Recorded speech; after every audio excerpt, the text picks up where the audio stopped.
देखिए, हम पढ़ रहे थे एक्वेटिक इकोसिस्टम। एक्वेटिक इकोसिस्टम में हमने बहुत सारा जो थ्योरी पार्ट है वो कवर कर लिया था। आज जो हम पढ़ेंगे वो है मैंग्रोव्स, कोरल रीफ, एस्चुरीज। ये बहुत इंपॉर्टेंट टॉपिक है, इसीलिए इसको हम सेपरेट लेक्चर में लेने के लिए सोचे थे। तो आज ये जो इंपॉर्टेंट लेक्चर है ये आज कवर हो जाएगा तीनों पार्ट।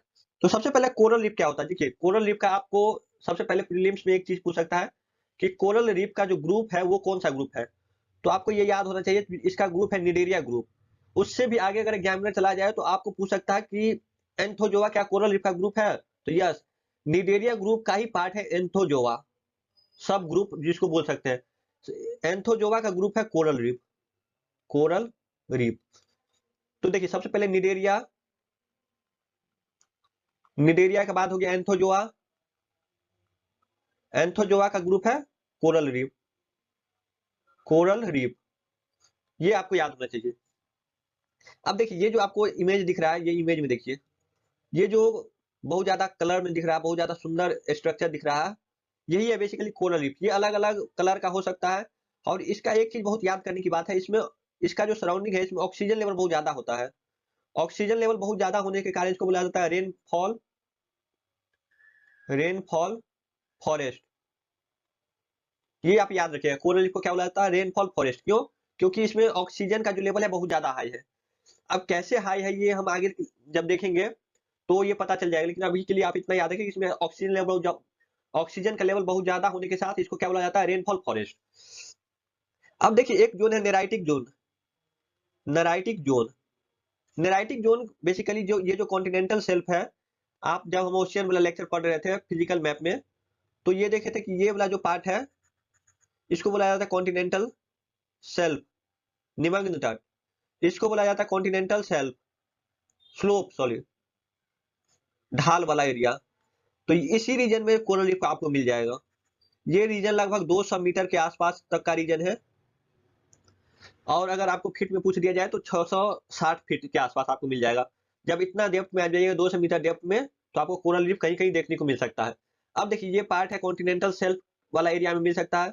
और आइलैंड जो होता है, पूरा आइलैंड भी कोरल रीफ का बना हो सकता है। जैसे अंडमान एंड निकोबार है, वो कोरल रीफ से ही बना है। ये जो पार्ट है इसको बोल सकते हैं कि सेलोवेस्ट पार्ट ऑफ द ओशियन है, क्योंकि ये ज्यादा अंदर नहीं है, लगभग 200 मीटर ही है। तो इसको सेलो पार्ट ऑफ द ओशियन। और ये फोटिक जोन में ही होगा। फोटिक जोन में ही होगा। फोटिक जोन में क्यों होगा? क्योंकि इसको चाहिए फोटोसिंथेसिस। फोटोसिंथेसिस का यूज करके ये क्या बनेगा, फूड बनाएगा। और ऑक्सीजन लेवल इंक्रीज करेगा, CO2 क्या करेगा, एब्जॉर्ब करेगा। जो कार्बन सिंक है, ये कार्बन सिंक का भी काम करता है। अब देखिए, कोरल रीफ में हम अभी पढ़ लिए कि ऑक्सीजन लेवल बहुत ज्यादा होता है, इसके लिए इसको क्या बोला जाता है, रेन फॉरेस्ट। रेन फॉरेस्ट, ये आप याद रखिएगा, रेन फॉरेस्ट। अब देखिए, कोरल रीफ अकेला नहीं है।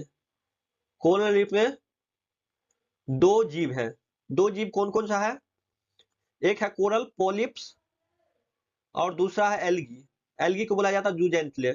याद रखिएगा कि जूजेंथले कौन सा एल्गी है, कोरल रीफ का एल्गी है। कोरल पोलिप और एल्गी, एल्गी क्या है, जूजेंथले। इस दोनों के साथ म्यूचुअली सिम्बायोटिक रिलेशन है। कैसे रिलेशन है ये अभी हम समझ लेंगे। म्यूचुअली सिम्बायोटिक रिलेशनशिप है। अब देखिए, ये कोरल पॉलिप जो है ये स्मॉल बॉडीज है, मेरीन ऑर्गेनिज्म है। अब देखिए, हम एक इमेज समझिए। ये कोरल पॉलिप जो है ये ऐसा स्ट्रक्चर है। अभी जो हम देखे थे ये बहुत सॉफ्ट है, हार्ड भी हो सकता है लेकिन जनरली सॉफ्ट ही होता है। ये कोरल पॉलिप है। यहाँ एल्गी है, ये एल्गी है। एल्गी क्या कर सकता है? एल्गी फोटोसिंथेसिस सनलाइट का यूज करके फूड बना सकता है, भोजन बना सकता है। इसमें लाइट है, इसमें कलर है, ये चीज सब है। इसमें मिनरल्स हैं, मिनरल्स हैं। ये ये है कोरल पॉलिप। कोरल पॉलिप्स ये है एल्गी। Algae called जूडेंथले। ये कोरल पॉलिप क्या करेगा, ये एल्गी को अपने में मिक्स कर लेगा। इसको बोलेगा कि मेरे शरीर पे बैठ जाओ, क्योंकि इसको जगह नहीं है। इसके पास सब कुछ है लेकिन इसको रहने के लिए कोई ठिकाना नहीं है। तो ये पॉलिप क्या करेगा, एल्गी को स्थान देगा, जगह देगा रहने के लिए। साथ में पॉलिप को क्या चाहिए, इसको भोजन चाहिए। जो ये कोरल भोजन बनाएगा, ये भोजन पॉलिप को प्रोवाइड करेगा। लाइट इसको प्रोवाइड करेगा, जिससे ये कलरफुल दिखने लगेगा। अभी देखे थे कि ये बहुत ज्यादा कलर में दिख रहा था, तो ये बहुत कलर में दिखने लगेगा। साथ में इसको कलर मिल गया, मिनरल्स मिल गया, फूड मिल गया। किसके द्वारा मिला? एल्गी के द्वारा। इसको एल्गी का नाम क्या है? जूजेंथले। जूजेंथले। ये इसका कहानी हो गया, ये इसका कहानी हो गया। अब आगे देखिए, ये देखिए यहाँ पे आइए, इस दो इमेज को देखिए, ये वाला और ये वाला। देखिए ये है एल्गी, एल्गी कॉल जूजेंथले, जूजेंथले। ये है पॉलिप्स, कोरल पॉलिप्स। देखिए ये कोरल पॉलिप्स क्या करेगा? एल्गी को मिक्स करेगा। देखिए यहाँ पे क्या कर रहा है? ये मिक्स कर रहा, ये क्या करेगा? मिक्स करेगा, सब जगह इसको प्लेस दे देगा, और ये इस पे क्या करेगा? चिपक जाएगा। ये चिपक जाएगा तो ये सनलाइट से फोटोसिंथेसिस का यूज करके ऑक्सीजन बढ़ा देगा, ऑक्सीजन बढ़ाएगा, फूड जो है, फूड बना के इसको पॉलिप्स को खिलाएगा। साथ में ये लाइट प्रोवाइड करेगा, कलर प्रोवाइड करेगा, मिनरल्स प्रोवाइड करेगा। ये इतना कुछ हो गया। अब देखिए यहाँ पे ये जो सनलाइट का इम्पैक्ट आएगा, ये देखिए ट्रॉपिकल रीजन में ही आपको ज्यादा मिलेगा, जहाँ पे, क्योंकि इसको सनलाइट चाहिए फोटोसिंथेसिस, भोजन बनाने के लिए सनलाइट इसको चाहिए। और फोर्टिक जोन में ही मिलेगा, क्योंकि सनलाइट तो फोर्टिक जोन में ही मिल सकता है। फोर्टिक जोन क्या होता है? इससे पहले वाला लेक्चर आप देख लीजिए, अगर आपको समझ में नहीं आ रहा तो। उसमें फोर्टिक जोन क्या है ये सब समझ चुके हैं। तो देखिए फोर्टिक जोन में ही होगा और ट्रॉपिकल रीजन में ही होगा। और नेरेटिक जोन में, नेरेटिक जोन ये भी आप याद रखिएगा, नेडारिया ग्रुप, एंथोजोआ ग्रुप, ये सब आपको याद होना चाहिए। एल्गी लिव्स कोरल, देखिए ये हम आगे समझ लेंगे, केवल आप इतना भी इतना याद रखिए, आगे स्लाइड आएगा। देखिए कोरल लिव, द जूजेंथले मतलब algae lives inside the coral polyps and perform photosynthesis producing food oxygen which is shared with the coral। Coral को क्या करेगा? शेयर करेगा। अब देखिए in in exchange coral provide the algae with the protection. देखिए इसको coral polyps जो क्या है, ये जो पॉलिप्स है, ये एल्गी को क्या करेगा? प्रोटेक्शन प्रोवाइड करेगा, रहने के लिए जगह देगा, प्रोटेक्शन प्रोवाइड करेगा। साथ में ये जो एल्गी के पास लाइट है, वो आपस में म्यूचुअली रिलेशनशिप बना के ये आपस में इंटरेक्शन करेगा, which is necessary for photosynthesis. अब देखिए कोरल रीफ में, कोरल रीफ में कैल्शियम कार्बोनेट बहुत ज्यादा मिलता है, क्योंकि ये कोरल रीफ क्या होता है? कार्बन का सिंक करता है, कार्बन का सिंक करता है। साथ में CO2 कार्बन डाइऑक्साइड है, उसका भी एब्जॉर्ब करता है, उसका भी सिंकेज करता है। तो इसका और ऑक्सीजन क्या होता है? मिल ही जाता है। तो इससे ये बना लेता है कार्बन कैल्शियम कार्बोनेट, यानी कि चूना पत्थर, चूना पत्थर जैसा इसका स्ट्रक्चर बन जाएगा, कैल्शियम कार्बोनेट। अब देखिए ये जनरली ट्रॉपिकल एरिया में मिलेगा, क्यों? क्योंकि ये फोर्टिक जोन में ही सर्वाइव कर सकता है ज्यादा, और इसको टेम्परेचर चाहिए, लेकिन ज्यादा टेम्परेचर में भी ये सर्वाइव नहीं कर पाएगा। इसका टेम्परेचर रेंज है 20 डिग्री सेल्सियस से 32 डिग्री सेल्सियस के आसपास। अब इसका एडवांटेज क्या है? कोरल रीफ जो है, इसको हटा के फेंक क्यों नहीं दिया जाता है? तो ये बायोडायवर्सिटी के लिए बहुत ज्यादा लाभदायक है। देखिए ये बायोडायवर्सिटी जो है, एक्वेटिक एनिमल, एक्वेटिक फिश जो है, उसका ये ऑक्सीजन लेवल बहुत ज्यादा इंक्रीज करता है, जिससे छोटा छोटा मछली है उसका सर्वाइवल जो है अच्छा हो जाता है। देखिए अगर आप WWF का रिसर्च के बारे में बात करें, तो ये रिसर्च दिया था कि अगर 1 स्क्वायर किलोमीटर की अगर बात करें, तो उसमें 15 टन फिश उसमें पाया जा सकता है, और 15 टन फिश, और साथ में जो अदर सी फूड है वो 15 टन तक मिल सकता है 1 स्क्वायर किलोमीटर में। तो कितना ये वाइल्ड लाइफ के लिए, एक्वेटिक एनिमल के लिए कितना ज्यादा इंपॉर्टेंट है, ये आप समझ सकते हैं। देखिए coral reef support tourism industries in countries like Siachen, Maldives, Andaman and Nicobar, Lakshadweep, ये सब में क्या कोरल रीफ है, कोरल रीफ है। ये टूरिज्म भी है, क्योंकि ये बहुत ज्यादा कलरफुल देखने को मिलता है। कलरफुल दिखने से क्या होता है? ये बहुत ज्यादा सुंदर आकर्षित करता है, तो लोग देखने के लिए कहीं से भी कहीं चला जाता है। अब देखिए एक शब्द है coral bleaching. Bleaching, coral bleaching क्या है? कोरल ब्लीचिंग जब होगा तो उसका कलर लाइट हो जाएगा, जैसे बहुत ज्यादा कलर दिख रहा था आपको अभी, तो इसका कलर व्हाइट हो जाएगा, कंप्लीट व्हाइट हो जाएगा। जब कोरल ब्लीचिंग होगा तो ये जो कोरल का पॉलिप्स है और ये एल्गी है, ये एल्गी है, एल्गी निकल जाएगा, एल्गी निकल जाएगा, जिससे क्या होगा, ये कोरल, ये जो पॉलिप्स है ये अकेला हो जाएगा। अकेला जब हो जाएगा तो ये डेड के कंडीशन में आ जाएगा, क्योंकि इसको भोजन प्रोवाइड नहीं होगा, मिनरल सब नहीं मिलेगा, तो ये डेड हो जाएगा। जब डेड हो जाएगा तो ये पूरा व्हाइट हो जाएगा। व्हाइट होगा तो इसी कंडीशन को बोला जाता है कोरल ब्लीचिंग, कोरल ब्लीचिंग। अब देखिए कोरल ब्लीचिंग क्या क्यों हो सकता है, हाई टेम्परेचर से,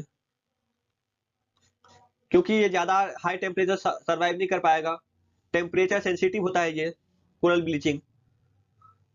अब देखिए इसका खतरा को क्या क्या है कोरल ब्लीचिंग का। ये क्लाइमेट चेंज जो है, क्लाइमेट चेंज यानी कि हाई टेम्परेचर, ये इसका खतरा है। अल नीनो ला नीना वाला जो कंसेप्ट देखे थे, ये भी क्या करता है, ओशियन को बहुत ज्यादा गर्म और ठंडा कर देता है, उससे भी ये ब्लीचिंग हो सकता है। देखिए ये बहुत ज्यादा टेम्परेचर सेंसिटिव है, ये आप याद रख लीजिएगा। लगभग 30 डिग्री, 20 से 30 डिग्री सेल्सियस के रेंज में ही ये सर्वाइव करता है। जब मरीन में पॉल्यूशन आ जाए, एक्वेटिक में, ओशियन या सी में पॉल्यूशन हो जाए, तब भी ये ब्लीचिंग हो जाएगा। एल्गी ब्लूम वाला कंडीशन होगा तब भी ब्लीचिंग हो जाएगा। ओवर फिशिंग अगर हो जाए, देखिए फिश वहां पे 15 टन, 1 स्क्वायर किलोमीटर में क्या है 15 टन, तो वहां पे फिशिंग बहुत ज्यादा होता है। तो फिशिंग ज्यादा होने से क्या होता है, जाल फेंका जाता है, जाल फेंका जाता है तो इससे क्या होता है, ये जो एल्गी है, ये एल्गी निकल जाता है जाल में, तो ये उससे क्या होता है, ये ओवर फिशिंग से एल्गी निकल जाता है तो पॉलिप अकेला बच जाता है, जिससे इसका डेड हो जाता है। कोरल माइनिंग भी किया जाता है कहीं कहीं। ट्रॉपिकल स्टॉर्म्स भी इसमें क्या होता है, कभी कभी देखने को मिल जाता है, उससे भी इसको खतरा है। अब देखिए ये जो डायग्राम है ये है कोरल ब्लीचिंग का। अब देखिए इसमें देखिए स्ट्रेच कोरल, कोरल को जब बहुत ज्यादा स्ट्रेच हो गया तो एल्गी लीव्स द कोरल, ये जो एल्गी है ये निकल जाएगा, इससे भाग जाएगा। इससे क्या होगा, इसका कलर निकल जाएगा और ये पूरा व्हाइट हो जाएगा, ये कंप्लीट व्हाइट हो जाएगा। इसी को बोला जाता है कोरल ब्लीचिंग। इसमें क्या होता है, कैल्शियम कार्बोनेट,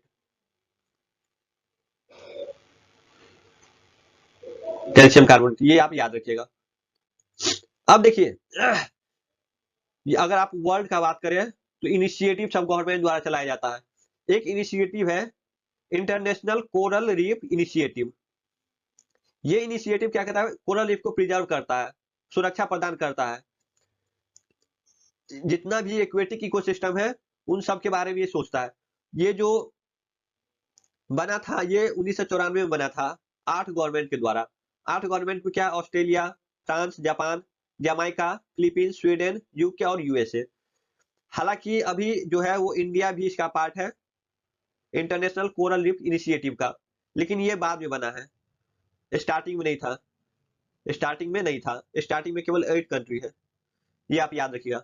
देखिए it was announced at the first COP of the convention on biological diversity. Conference of party जो पहला हुआ था, फर्स्ट सीओपी, उसमें जो बायोलॉजिकल डाइवर्सिटी 1994, वहीं पे इसका जो इनिशिएटिव है वो स्टार्ट हुआ था।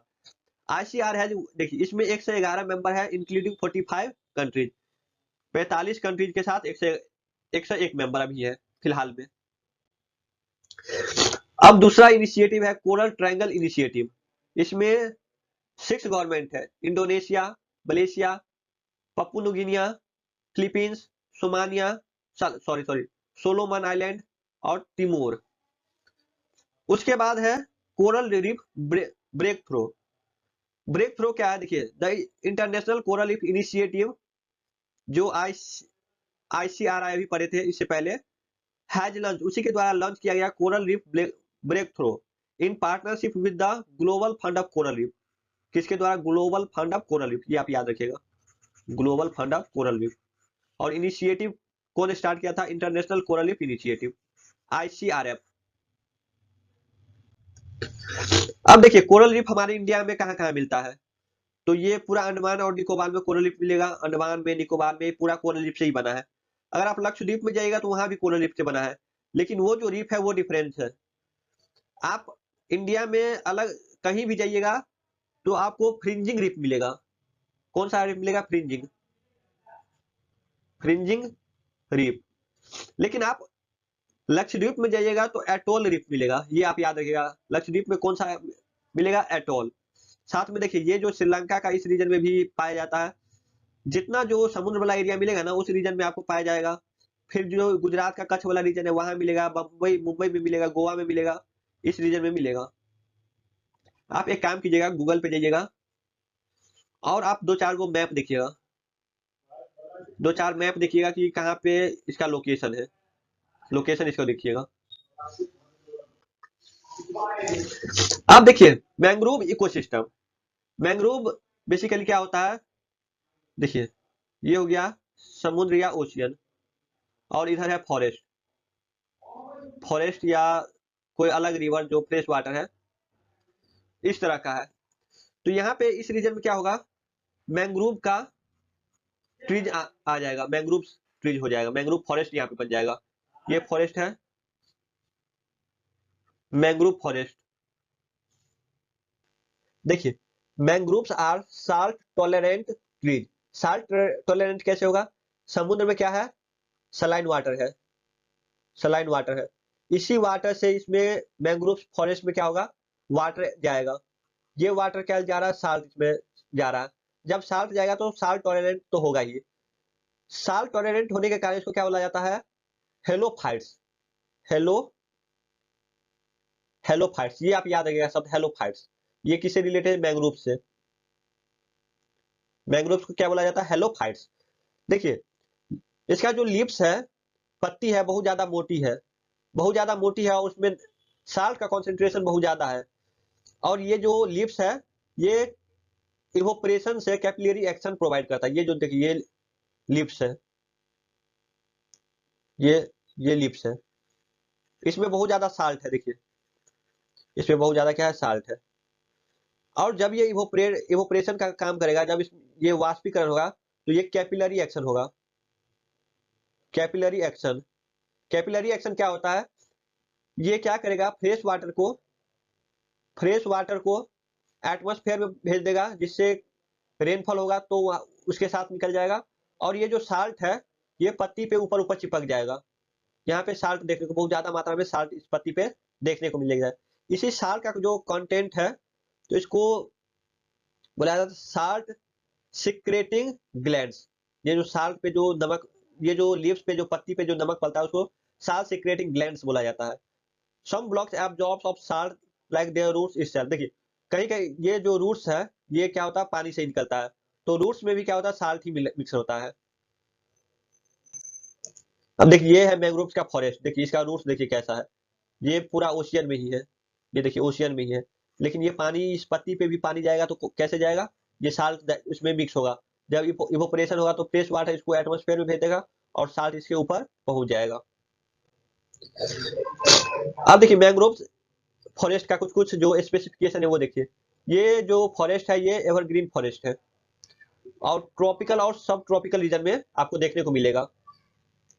क्योंकि ये भी क्या करता है, इसको भी सनलाइट मिलना चाहिए, सनलाइट से ही ये भोजन बनाएगा। इसको पानी तो मिल जा रहा है लेकिन सनलाइट तो चाहिए इसको भोजन बनाने के लिए। रिक्वायर्ड हाई सोलर रेडिएशन, देखिए हाई सोलर रेडिएशन इसको चाहिए। To filter saline water through their roots, filter करेगा, अभी जो बोले कि कैपिलरी एक्शन वही फिल्टर करेगा। अब देखिए मैंग्रोव्स जो है उसका दो स्पेसीज बहुत फेमस है, एक है अविसेनिया और दूसरा है राइजोफोरा। अविसेनिया और राइजोफोरा। एविसोनिया ब्लाइंड रूट्स होता है, ये क्या कौन सा रूट्स है, ये अफोटिक जोन में भी देखने को मिल जाता है। अफोटिक जोन, इस जोन में भी क्योंकि ब्लाइंड है, इसको ज्यादा कुछ लाइट की जरूरत नहीं है, तो ये ब्लाइंड रूट है। इसको बोला जाता है न्यूमेटोफोरस। क्या बोला जाता है, न्यूमेटोफोरस। राइजोफोरा को क्या, ये इसका जो रूट है ये सिल्ट टाइप पे है, स्टिल्ट टाइप का इसका रूट है। ये क्या करेगा, प्रोटेक्ट करेगा अगेंस्ट वेव इरोजन। देखिए ये इसका रूट्स बहुत ज्यादा हार्ड होता है, इसका रूट्स आपको देखिएगा ना बहुत ज्यादा हाई होता है। जब यहाँ से वेव जाएगा, इंटर करेगा, टाइड्स जाएगा, फ्लड जाएगा, सुनामी जाएगा, टाइड जाएगा, फ्लड जाएगा, कोई वेव जा रहा है तो ये प्रोटेक्ट करेगा इसको। जो लैंड वाला एरिया है उसमें जाने से बहुत ज्यादा प्रोटेक्ट करेगा, जाने नहीं देगा, बहुत बचाएगा। इसीलिए इसको ये जो रूट है ये है कौन सा स्पीशीज में, राइजोफोरा में।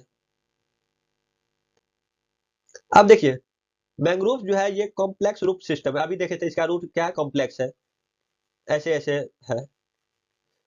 तो ये वेव एक्शन जो है इसको कंट्रोल करता है, लैंड पे जाने से रोकता है, टायर, सुनामी, सोर्स, फ्लड, इस सब से बचाता है। एनारोबिक सॉइल कंडीशन भी मेंटेन करता है। अब देखिए देखिए मैंग्रोव्स का जो एडवांटेज है वो जो फिशेज सब है या अदर स्पीशीज सब जो है एक्वेटिक का, उसका ब्रीडिंग भी ये मेंटेनेंस करता है। उस रीजन में क्या करता है, ऑक्सीजन बहुत ज्यादा होता है, साथ में उसको रहने के लिए ये जो झाड़ी सब है इसमें रहने के लिए इसको हैबिटेट भी मिल जाता है, तो वहां पे ब्रीडिंग करने के लिए इसको एक ग्राउंड मिल जाता है। तो ये जो आप बोल सकते हैं कि जो मैंग्रोव्स है वो फिशेज सब के लिए ब्रीडिंग ग्राउंड या हैबिटेट भी प्रोवाइड करता है। Mangroves enhance the natural recycling of nutrients, ये न्यूट्रिएंट्स भी बहुत ज्यादा प्रोवाइड करता है। अदर स्पीशीज जो है फिश है या अदर स्पीशीज उसको न्यूट्रिएंट प्रोवाइड करता है। ये सप्लाई करता है would, fire would, medical plant, ये बहुत ज्यादा इंपॉर्टेंट है, मेडिकल प्लांट और इडिबल प्लांट्स। इसका लोकेशन देखिए, ये सुंदरबन मैंग्रोव्स हो गया, महानदी जो निकलता है वहां पे भी मैंग्रोव्स है, कृष्णा का जो गोदावरी वाला जो बेल्ट है वहां पे भी है, गोवा का मैंग्रोव्स है, कावेरी का मैंग्रोव्स है, रत्नागिरी मैंग्रोव्स है, ये जो कच्छ वाला रीजन है वहां भी है, गुजरात में, अंडमान एंड निकोबार में भी पाया जाता है। अब देखिए डेल्टा और एस्चुरी ये क्या है, तो डेल्टा जब बनाएगा ना तो इसमें सेडिमेंट नदी द्वारा सेडिमेंट लेके आएगा। बेसिकली डेल्टा और एस्चुरी है क्या ये समझिए पहले। देखिए डेल्टा में एक तरफ से क्या आएगा, रिवर आएगा, और एक तरफ से ओशियन का पानी आएगा। ओशियन का पानी और रिवर का पानी ये दोनों मिक्सअप होगा इस रीजन में, तो यहीं पे फॉर्मेशन होगा डेल्टा और एस्चुरी का, डेल्टा और एस्चुरी का। लेकिन बात ये है जब ओशियन का पानी मिल रहा है और रिवर का, इसी दोनों का मिल रहा है, तो कहीं डेल्टा कहीं एस्चुरी। जब बे ऑफ बंगाल में आप पढ़िएगा, ये जो हमारा इंडिया है, तो ये बे ऑफ बंगाल में जाइएगा तो यहाँ पे पढ़िएगा कि यहाँ पे डेल्टा का फॉर्मेशन हो रहा है, लेकिन इस रीजन में जाइएगा अरबियन सी में तो यहाँ पे एस्चुरी का फॉर्मेशन होगा, एस्चुरी का फॉर्मेशन होगा इस रीजन में। तो इसका रीजन क्या है, तो इसका रीजन बिल्कुल साफ है कि जब इस रीजन में जाएगा ना तो यहाँ का रिवर जो जाएगा तो अपने साथ सेडिमेंट लेके जाता है। डेल्टा में क्या होगा, सेडिमेंट्स लेके जाएगा, एस्चुरी में कोई सेडिमेंट लेके नहीं जाएगा, नो सेडिमेंट। इसमें रिफ्ट वैली वाला जो केस पढ़े थे, रिफ्ट वैली जिसमें सेडिमेंट नहीं आता वो वाला केस इसमें आ जाएगा। डेल्टा में नया लैंड का फॉर्मेशन होगा, लेकिन एस्चुरी में क्या होगा, पार्शली इनक्लोज सरफेस स्पेस होगा, पार्शली इनक्लोज होगा, मतलब पता नहीं चलेगा कि कोई लैंड का फॉर्मेशन हो रहा है। ये फर्टाइल भी, डेल्टा जो है ये फर्टाइल भी होगा, लेकिन ये एस्चुरी नो फर्टाइल, ये फर्टाइल नहीं होगा। अब यहाँ पे आइए डेल्टा और एस्चुरी देखिए, delta these are triangular deposit, ये जो ट्रायंगुलर बना ऐसे ऐसे बन रहा था वही बता रहा है कि डिपॉजिट आ रहा है किसका, सेडिमेंट्स का। These are triangular sediments deposit made by river at their mouth, they are formed in the region where low tide. इसे देखिए डेल्टा वाला में लो टाइड याद रखिएगा, और एस्चुरीज वाला में हाई टाइड, हाई टाइड्स। यहाँ बता दी कि ये जो एग्रीकल्चरल हो सकता है यहाँ पे फर्टाइल है, ये लेस फर्टाइल है, नॉट फर्टाइल है। यहाँ पे देखिए हाई टाइड्स, रिफ्ट वैली वाला जो केस बताए थे वो हो गया, कोई नया लैंड का फॉर्म नहीं कर रहा, लेकिन इसमें न्यू लैंड का फॉर्मेशन हो रहा, इसमें कोई लैंड का फॉर्मेशन नहीं हो रहा, ये याद रखिएगा। एस्चुरी में these are sharp edge mouth, यहाँ पे शार्प एज है, कोई मतलब ऐसा नहीं है कि ट्रायंगुलर या कुछ पैटर्न नहीं बना रहा। रिवर विदाउट एनी डिपॉजिट, कोई डिपॉजिट सेडिमेंट का नहीं हो रहा है यहाँ पे। इसमें आइए डेल्टा और एस्चुरी में यहाँ पे समझ देखिए, ट्रायंगुलर डिपॉजिट है, ये कोस्टल प्लेन है, ये रिफ्ट वैली है, ये याद रखिएगा, ये लो टाइड, ये यहाँ पे कौन सा है, हाई टाइड्स। डेल्टा फर्टाइल होगा, एस्चुरी नॉट फर्टाइल होगा। अब इसका रीजन देखिए, गंगा, ब्रह्मपुत्रा, कृष्णा, कावेरी, महानदी, ये जो हम बताए थे कि ये वाला जितना यहाँ पे ब्रह्मपुत्र आ रहा है, यहाँ पे गंगा आ रहा है, यहाँ पे यमुना आ रहा है, सॉरी यमुना तो यहाँ पे जाएगा, कावेरी महानदी, ये जितना होगा बे ऑफ बंगाल में होगा, डेल्टा वाला।